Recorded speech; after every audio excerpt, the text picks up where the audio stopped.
What's stopping you from taking that first step? Is it the fear of failing, the fear of looking stupid, or the fear of realizing that you're not as capable or as special as you thought you were? Yeah, that hit, didn't it? The thing is that fear is universal, but the difference or the divider lies in facing it and overcoming it. So let's talk about that today.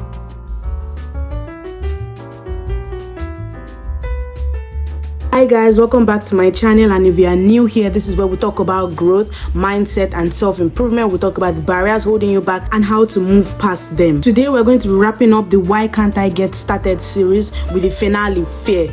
Fear is the basis, the foundation of every other reason why you've not gotten started, and that's why I put it last, because I feel it is the basis of everything and it's the last thing we need to talk about. Because if you overcome fear, you are one step towards overcoming the other reasons you've not gotten started. About imposter syndrome, we've talked about pride and we've talked about shame. So now let's talk about the mastermind, or the biggest reason why you've not gotten started: fear. So what is fear? Fear is a primal survival instinct that every human being possesses, and things that fear is not inherently bad is actually the reason why we've survived till now. Evolution has told us that fear is the reason why we've been able to detect danger and avoid danger over years, and it's the reason why we've survived up to this period. So fear isn't bad, but it can be bad if you allow it to stop you from achieving your goals. I will go as far to say that if you don't feel fear, there's something is wrong with you, because you're supposed to feel fear. It is supposed to help you survive and supposed to actually propel you towards growth. And funny enough, it can also stop you from growth. The thing is that fear becomes a problem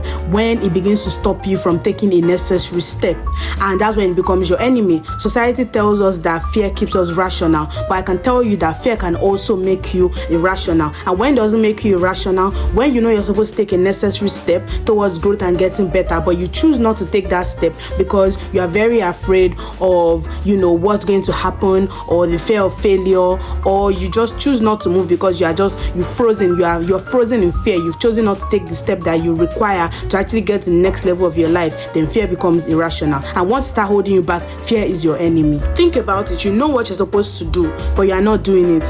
Why? Because you are scared of failure. You are scared of the unknown. You are scared of, okay, what will happen when I take this step? And then because of that, you choose to stay in the same place for the rest of your life. You choose to stay average for the rest of your life. And the sad thing is, it keeps a lot of people average. They don't move forward. They don't get better, and that's why you see people stuck in the same place for years of their life without moving forward. And then you're asking, is something wrong? Like we say in my hometown, are they doing them in their village? No, they're not doing them in their village. In fact, they're the ones doing themselves, because they are very afraid of taking the necessary step towards growth, and that's overcoming your fear. Let's go to chapter 2. So let me tell you something. Let's be real. The real divider between every average person or unsuccessful person and every successful person you see out there is the ability to move past their fear. I remember I saw this quote. I can't remember the source, but the quote said, courage is doing something even when you're afraid. Courage is the strength to go into the unknown even when you don't know what's on the other side. It's doing things even when you are very afraid and you are unsure of what's going to happen next. It's taking the step into the dark, into the unknown, into what you are not sure of. That's what courage is. Courage is taking that step even when you are afraid. And that's the divider between average people and successful people. Every average person you see out there is somebody who hasn't overcome a particular fear in their life. See, there's talent, there's luck, and there's privilege. And you can possess all three. But if you are not willing to overcome the fear of not being good enough, the fear of not knowing what's going to happen next, the fear of the unknown, the fear of, am I going to succeed, the fear of failure, you're going to be stuck in wherever you are, even if you have those three things, which is usually rare. But even if you have talent, luck, and privilege, and you do not have the courage to overcome your fear, you're going to remain stuck, and you're never going to actually become the best person or the highest version of yourself. Something I truly believe in is that excellence is served on a platter of fear. It's not served on a platter of gold. It's not served on a platter of hard work. I mean, those things are part of it. Don't misquote me. They are part of it. But excellence is served on a platter of fear. The ability to be courageous and do that thing even when you are very afraid and you are not sure of what you are doing, and you are not, you are not sure if you are going to fail or you are going to succeed, and you still do it regardless.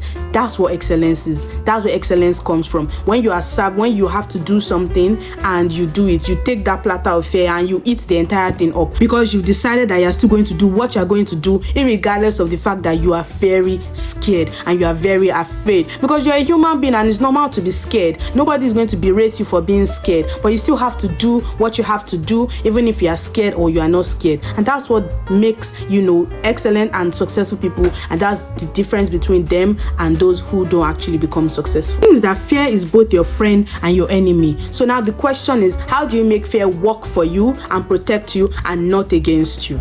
So now let's go to chapter 3. We've spoken about what fear is, how it holds you back, and how it can prevent you from the success you truly desire. And most of the advice I'm going to say here, I've already spoken about in the earlier series, but everything I'm about to say again is worth repeating, because it needs to sink in that these are the steps you need to take to be able to overcome every barrier that is stopping you from getting started towards working on your dream life and your highest version of yourself. Number 1, put yourself in scary situations. I need you to actively seek out situations that you are afraid of, situations where you are very fearful, and then I need you to walk right into it and see what's going to happen. I need you to put yourself in situations where there's a high possibility of you failing. Yes, I need you to face failure head on, and that does not mean that you're not going to fail. You probably are, but that's exactly what you need to overcome fear, because there's nothing that is so special about failure. Failure is not death. Failure is not the end. In fact, failure is the projectile for growth. So let me tell you, the antidote for fear is failure. And that sounds very funny, but it's true, because it means that once you put yourself in situations to fail, and you fail not once, twice, or thrice, failure begins to lose its power over you.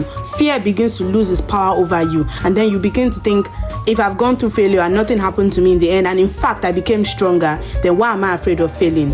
Isn't it irrational for me to be afraid of failing so much? I mean, I've gone through it. There was nothing so special in it. In fact, it made me stronger. It made me better. It made me more curious. It made me more knowledgeable. It made me smarter. And then you realize that there's no reason why you should allow something such as fear and failure to hold so much power over you. And then it begins to build your confidence. And that's how you become the highest version of yourself. Even if you face your fears and you fail and you keep failing, guess what? That's exactly what you need, because the more you fail, the stronger you become, the more resilient you become, and then life, the universe, God will begin to trust you with bigger challenges, seeing as you've gone through the smaller ones and seeing that you went through them regardless of how you felt or how scared you were. And then once God and the universe, whatever you believe in, begins to see you handle failure so well and handle your fear and see you being courageous and handling the small challenges that you are given, then begins to trust you with bigger challenges. So that's it. Life is like a game, like I always say. The better you are at a level, you get bigger challenges, but with these bigger challenges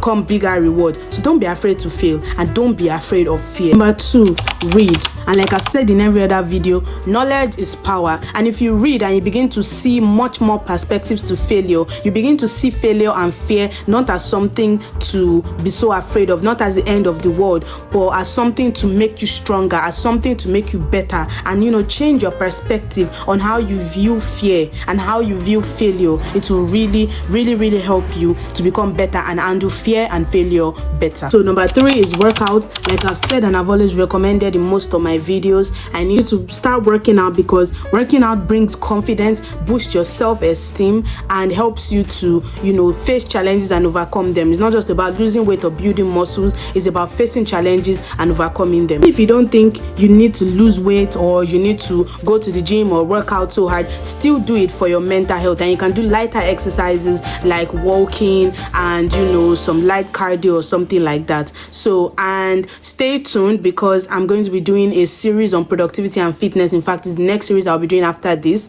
and we'll talk more on productivity and fitness and how they are intertwined and they are interlinked. So watch out for that. Fear is part of life and it's not going anywhere, but you can use fear to step into the highest version of yourself and the best version of you. So what you just need to know is how to gain knowledge, how to build physical and mental strength and confidence, and how to put yourself in scary situations regardless of of how you feel, and make sure that you're using fear to protect you and not to draw you back from your potential and your best self. So you can comment on what you feel about this episode, and you can share your fears in the comments, and we can talk about how to overcome them. And you find like-minded people who are going through the same thing, and remember that you are not alone in this journey. Thank you so much for watching. Don't forget to like, share and subscribe, and follow me on all my social media channels: LinkedIn, X, Twitter, TikTok, Instagram, for more short form content. Thank you for watching. Bye.